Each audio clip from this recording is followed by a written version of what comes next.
እንዳባይ አንተ ቀጭቃዣ ምንም ነገር እንዳትነካ። ወይኔ ልጄን አለው ማዬ ደህና ነኝ። እኔ ልታድል መተህማ ምንም አትሆንም። ምንድነው? የኔ ውድ ባለሽበት ቁሚ። ታርዛን ነው እንዴ እዚህ ጫካ ውስጥ ያለው? የኔ ውድ የሆነ ነገር አድርግ። ይሄ ልጅ ምን ውስጥ እንዳለ አልገባውም። ይሄ ነገር ከኛ አቅም በላይ ይመስለኛል። እናንተ እዚህ ተረጋግታችሁ ጠብቁኝ።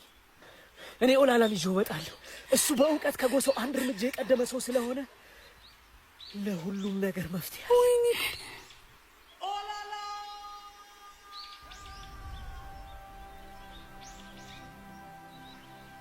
ባርኮት እባላለሁ። ወደዚህ ጫካ የመጣ ነው ከ3 ቀናት በፊት ነበር። ልጅ አሁን ይመጣል። እሺ አሁን ይመጣል።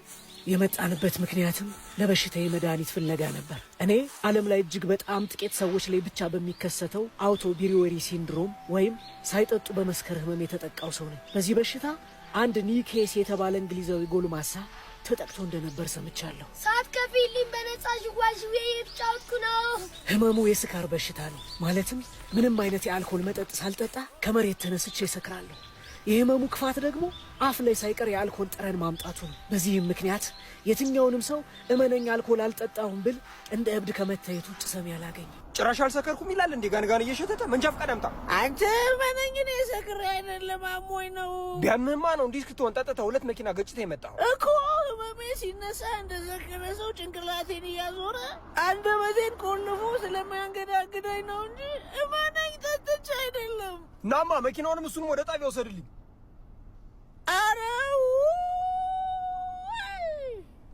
ይህ የስካር በሽታ የሚከሰተው በሰውነታችን በተለይም በአንጀታችን ውስጥ የሚገኙ እርሾዎች ወይም ባክቴሪያዎች እኛ የምንመገበውን ካርቦሃይድሬትና ስኳር ወደ አልኮልነት ወይንም ኢታኖል ሲቀይሩት እንደሆነ ዶክተሮቹ ቢነግሩኝም መፍትሄ ግን አላገኘው።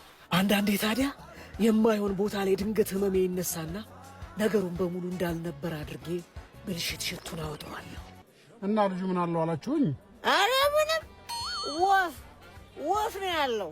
ሰፈር ውስጥ ያለ ድንጋይ ላይ ቁጭ ብሎ ወፍ ሲያረባ ነው የሚውለው። ማለቴ እርግብ በመሸጥ ነው የሚተዳደረው።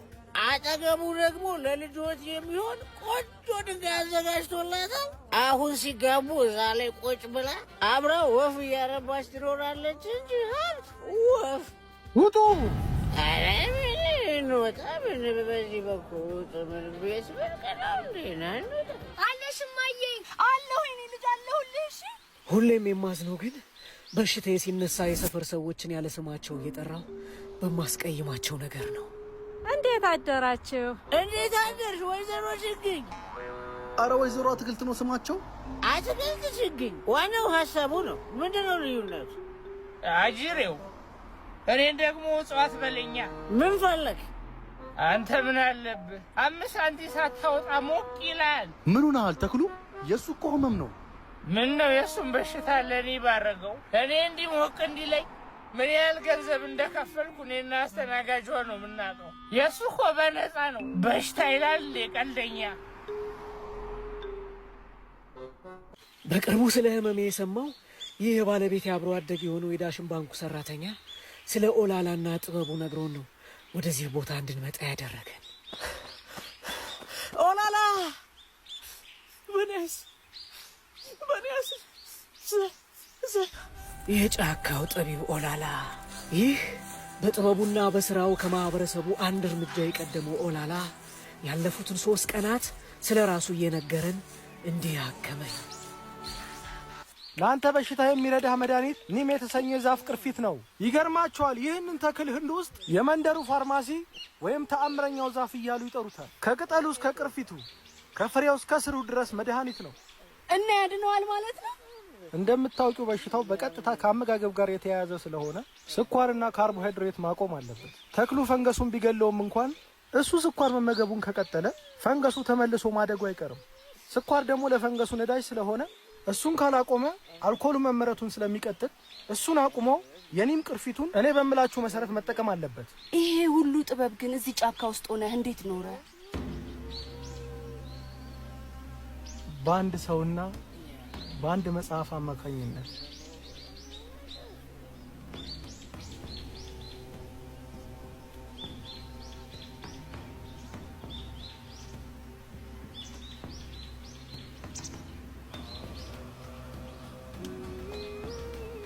አንድ ቀን የእጽዋት ተመራማሪ የሆኑ ፕሮፌሰር ለምርምር ወደኛ አካባቢ መጡ።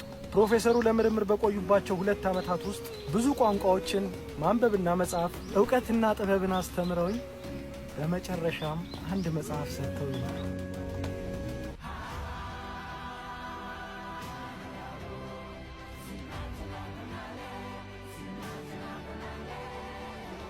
ምን ነበር መጽሐፉ? መጽሐፉ ስለ ፈዋሽ እጽዋቶች የሚናገር መጽሐፍ ነበር። የሚገርምሽ ሁልጊዜ ለሕዝብ ጥቅም የሚሰራው መጽሐፉን ስፖንሰር ያደረገው ዳሽን ባንክ እንዴት ራሱን በማዘመን አንድ እርምጃ ቀድሞ እንደ ዳሽን ተራራ በከፍታ ላይ መቀመጥ እንደሚችል ያኔ ወደፊት ራዕዩን የመጽሐፉ የመጀመሪያ ገጽ ላይ አስቀምጦት ነበር። እኔም ከስፖንሰር አድራጊው ዳሽን ባንክ አንድ እርምጃ መቅደምን ከመጽሐፉ ደግሞ የእጽዋቶችን ፈዋሽነት ተማርኩ። የኔ ውድ አባዬ አባሴ ደርሰንልሃል። እሺ ከመጠመዱ በፊት ያነሳው ዕቃ ነበር እንዴ? አዎ የሆነ ነገር እያነሳ ነበር። አይዟችሁ፣ እንደዛ ከሆነ ይሄ ወጣቶች ወጥመድ ነው ማለት። በእኛ ጎሳ የሰው ንብረት ማንሳት ነውር ስለሆነ የወደቀ ዕቃ ሲኖር ባለቤቱ እስኪመጣ ወጣቶች በወጥመድ ይጠብቁታል። ያንን ዕቃ ተሳስቶ ሊያነሳ የሚሞክር ሰው ወጥመድ ውስጥ ይወድቃል። ያነሳው ባለቤቱ ቢሆንስ? ወጣቶች ከእርሻ ሲመለሱ የእሱ መሆኑን አረጋግጠው ይሰጡታል። እና ይስጡታ፣ እኔን አውርዱኝ።